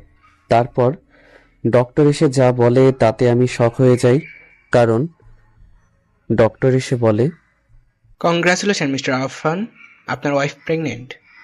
ডক্টরের কথা শোনার পরে আমি কি করব না করব কিছুই বুঝতে পারছিলাম না। না জানি এটা শোনার পরে পরীর রিয়াকশন কেমন হবে। তখন ডক্টর আবার আমাকে বলল, mister Arfan, are you okay? Yeah doctor, I am fine. পরীকে এই ব্যাপারে বলেছেন? ওনাকে তো সবার আগেই বলেছি। ও। তারপর ডক্টর চলে গেল আর আমি ভাবতে লাগলাম পরীর সামনে কিভাবে যাব। সেদিন যদি নিজের উপর একটু কন্ট্রোল রাখতাম তাহলে আজ এই দিন দেখতে হতো না। না, এভাবে কিছু হবে না, আর আমাকে কিছু একটা করতেই হবে। আমি গিয়ে দেখি পরী কান্না করছে। কান্না করারই কথা। যদি একটা মেয়ে জানতে পারে সে প্রেগনেন্ট, তাও আবার বিয়ের আগে, তাহলে এর চেয়ে খারাপ আর কি হয় বলুন তো। পরীর এই অবস্থা দেখে আমার নিজের উপর নিজেরই কেন জানি ঘৃণা হচ্ছে। পরীর সাথে কথা বলার সাহস আমার হচ্ছিল না, তাও সাহস করে ওর মাথায় হাত রাখলাম। তখন পরী একবার আমার দিকে তাকালো, কিন্তু কিছু না বলে আমার কান্না করতে থাকলো। কেন জানি পরীর এই নীরবতা আমার সহ্য হচ্ছে না। তাই আমি পরীকে বললাম, পরী প্লিজ কথা বলো। আমি জানি আমি ভুল করেছি, তাই বলে এত বড় শাস্তি কেন দিচ্ছ? প্লিজ স্যার, আর অভিনয় করেন না। এখন আর কি চান আপনি? আপনাকে দেওয়ার মতো আমার কাছে আর কিছুই নেই। যা ছিল সব তো আপনি কেড়ে নিয়েছেন। দেখো, যা হওয়ার তা হয়ে গেছে। আমরা আবার নতুনভাবে শুরু করব। কি শুরু করার কথা বলছেন মিস্টার আফরান? আমাদের সংসার, যেখানে আমি, তুমি আর আমাদের বেবি থাকবে। আপনার না, আমার বেবি। এই বেবির উপর আপনার কোনো অধিকার নেই মিস্টার আফরান। মানে কি বলছো তুমি? যা বলছি ঠিক বলছি। যে আসবে সেটা কি শুধু তোমার সন্তান? পরীর কথা শুনে আমার অনেক রাগ উঠে যায়। তাই আমি পরীকে নিজের কোলে তুলে নিই, আর পরী আমাকে কিল ঘুষি মারতে থাকে। আমি সেদিকে পাত্তা না দিয়ে পরীকে গাড়িতে বসিয়ে দেই, আর আমার বন্ধুদের ফোন দিয়ে কাজী অফিসে আসতে বলি। তারপর আমিও গিয়ে গাড়িতে বসে পড়ি আর ড্রাইভ শুরু করি। এর মধ্যে পরী অনেকবার জিজ্ঞাসা করেছে যে আমরা কোথায় যাচ্ছি, কিন্তু আমি উত্তর দেই নাই। কিছুক্ষণ পর আমরা কাজী অফিসে পৌঁছে যাই। তখন পরী আমাকে বলে, আমরা এখন কি করছি? মানুষ এখানে কি করে? মানেটা খুব সহজ। না, আমি আপনাকে বিয়ে করতে পারবো না। কি বললে তুমি? কই কিছু না তো। Good girl. তারপর আমি পরীর হাত ধরে ভিতরে নিয়ে গেলাম, আর যেহেতু আগেই সব ব্যবস্থা করে রেখেছিলাম তাই বিয়েটাও তাড়াতাড়ি হয়ে গেল। দাওয়াত দিলাম, গিফট না নিয়ে কেউ আসিয়েন না। বিয়ের সব কাজ শেষ করে আমরা বাইরে আসলাম। তখন পরী বলল, এখন কি করবেন? কি আবার করব, তোমাকে নিয়ে আমার বাসায় যাব, সেটা দেখা যাবে। বলেই আমি ওকে জোর করে গাড়িতে বসিয়ে দেই, আর পরী মনে মনে আমার 14 গোষ্ঠী উদ্ধার করতে থাকে। কিছুক্ষণ ড্রাইভ করার পর আমরা বাসায় পৌঁছে যাই, আর এখন প্রায় রাত 12টা বাজে। এখানে জীবনের তো 12টা বেজে আছে, সাথে ঘড়িতেও।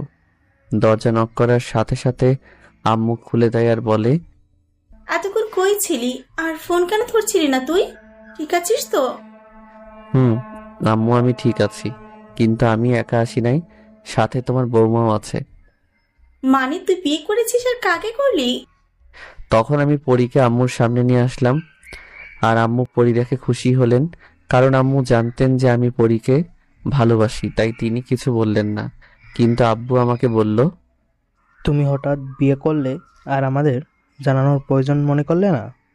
আব্বু প্লিজ, আমি এখন এই বিষয়ে আর কোনো কথা বলতে চাই না। এমনিতেও অনেক রাত হয়ে গেছে, তাই সকালে কথা বলাই ভালো। কিন্তু হঠাৎ এই সিদ্ধান্ত কেন নিলে সেটা তো বলবি। প্লিজ আব্বু, এখন এগুলা বাদ দাও। আমি বললাম তো কাল সকালে সব বলবো। এই কথা বলেই পরীর হাত ধরে আমার রুমে চলে আসলাম, আর আব্বুও কিছু বলল না, কারণ তিনি জানেন এখন কিছু বলেও কাজ হবে না। আমি রুমে আসার কিছুক্ষণ পরে আম্মু আমাদের রুমে আসে আর বলে, বাবা, আরফান সত্যি করে বল তো কি হয়েছে? আম্মু আমি বললাম তো, আমি যা জানতে চাইছি তাই বল। তাই আমিও বাধ্য হয়ে সব কথা আম্মুকে বলি, প্রেগনেন্সির কথাও বলি। সব কথা শুনে যদিও আম্মু একটু রেগে যায়, কিন্তু যখন শুনে ওনার বৌমা প্রেগনেন্ট সেটা শুনে উনি অনেক খুশি হয় আর বলে, সত্যি বলছিস তুই? আম্মু এতক্ষণ পরি আমাদের কথা শুনছিল। তখন আম্মু পরীকে গিয়ে বলে, সত্যি মা জানো না তুমি আমাদের কত বড় খুশি সংবাদ দিয়েছ। আচ্ছা তুমি এখন রেস্ট নাও, সকালে কথা হবে। এই কথা বলে আম্মু আমাদের রুম থেকে চলে যায়। তখন আমি কাবার থেকে একটা শাড়ি বের করে পরীকে দিয়ে বলি, যাও এখন ফ্রেশ হয়ে আসো। পরি হয়তো শাড়িটা দেখে অবাক হয়ে গেছে, তাই আমি আবার ওকে বললাম, শাড়িটা আমি তোমার জন্যই কিনেছি। পরি কিছু না বলে ওয়াশরুমে ফ্রেশ হতে চলে গেল। কিছুক্ষণ পরে পরি ওয়াশরুম থেকে বের হয় আর আমি ফ্রেশ হওয়ার জন্য ভেতরে ঢুকি। কিন্তু ওয়াশরুম থেকে বের হওয়ার পর আমার মেজাজ বিগড়ে যায়, কারণ পরি সোফার উপর ঘুমিয়ে আছে। তাই আমি ওর কাছে গিয়ে একটানে ঘুম থেকে টেনে তুলি। তখন পরি বলে, কি হলো, আমাকে ঘুমাতে দিবেন না নাকি? তুমি এখানে কেন ঘুমাচ্ছ? তো কোথায় ঘুমাবো? সামনে বেড আছে, সেটা দেখতে পাচ্ছ না? না পাচ্ছি না, আর আমি এখানে ঘুমাবো? এবার আমার রাগ চরমে চলে গেল, তাই আমি পরীকে কোলে তুলে নেই আর বেডে ওকে শুইয়ে দেই। তারপর আমিও শুয়ে পড়ি, কিন্তু পরি আবার ওখান থেকে ওঠার চেষ্টা করে। তাই আমি পরীকে নিজের বুকের মধ্যে চেপে ধরে রাখি আর পরি ওকে ছাড়ানোর বৃথা চেষ্টা করতে থাকে। যখন দেখে ও আমার সাথে পেরে উঠছে না, তখন ও আমাকে বকা দিতে দিতে ঘুমিয়ে পড়ে আর আমি পরীর কাজ দেখে হাসতে থাকি। কিছুক্ষণ পরে দেখি পরি ঘুমিয়ে গেছে, একদম বাচ্চাদের মতো ঘুমাচ্ছে। জানালা দিয়ে চাঁদের আলো এসে পরির মুখের উপর পড়ছে, যাতে ওর সৌন্দর্য হাজার গুণ বেড়ে গেছে। ওকে মন চাইছে শুধু ওকে দেখতে থাকি। তখন খেয়াল করলাম কয়েকটা চুল ওর মুখের উপর চলে এসেছে, যা ওর ঘুমে ডিস্টার্ব করছে। তাই আমি ওর চুলগুলো ওর কানের পাশে গুজে দিয়ে তখন আমার চোখ ওর গোলাপি ঠোঁটের দিকে যায়, যা দেখে নিজেকে সামলাতে পারলাম না।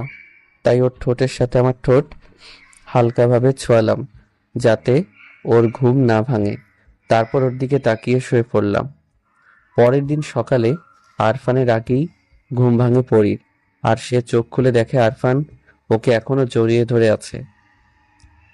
তাই সে ওঠার চেষ্টা করে, কিন্তু কিছুতেই পারছে না। তাই সে আবার শুয়ে পড়ে আর আরফানকে দেখতে থাকে। তখন পরি মনে মনে বলে, এখন একদম বাচ্চাদের মতো ঘুমাচ্ছে, কেউ দেখলে বলতেই পারবে না যে এই অ্যানাকন্ডাটা এত রাগী। তবুও খুব কিউট লাগছে আমার অ্যানাকন্ডাটাকে। তারপর আরফানের কপালে আলতো করে একটা চুমু দেয়, যাতে ওর ঘুম না ভাঙে। অন্যদিকে আরফানও ঘুম থেকে উঠে যায় আর সে শুনতে পায় যে পরি নিজের সাথে নিজেই কথা বলছে, কিন্তু কি কথা বলছে সেটা শুনতে পায় না। আর তখনই পরি আরফানের কপালে কিস করে। তাই আরফান চোখ মেলে তাকায় না, কারণ সে জানে সে যদি তাকাতো তাহলে ওর মায়াবতী লজ্জা পেয়ে যেত। তখন পরি কোনো রকমভাবে নিজেকে আরফানের থেকে ছাড়িয়ে নেয়, যদিও আরফান ঘুমাচ্ছিল না। তারপর পরি ফ্রেশ হওয়ার জন্য ওয়াশরুমে যায়, আর তখন আরফান বলে, বুঝেছি ম্যাডামের রাগ কেমন করে ভাঙাতে হবে। কিছুক্ষণ পরে পরি ওয়াশরুম থেকে বের হয়, আর আরফান পরীকে দেখে যেন বেহুশ হওয়ার অবস্থা, কারণ আজ যেন সে পরীকে একটা নতুন রূপে দেখছে।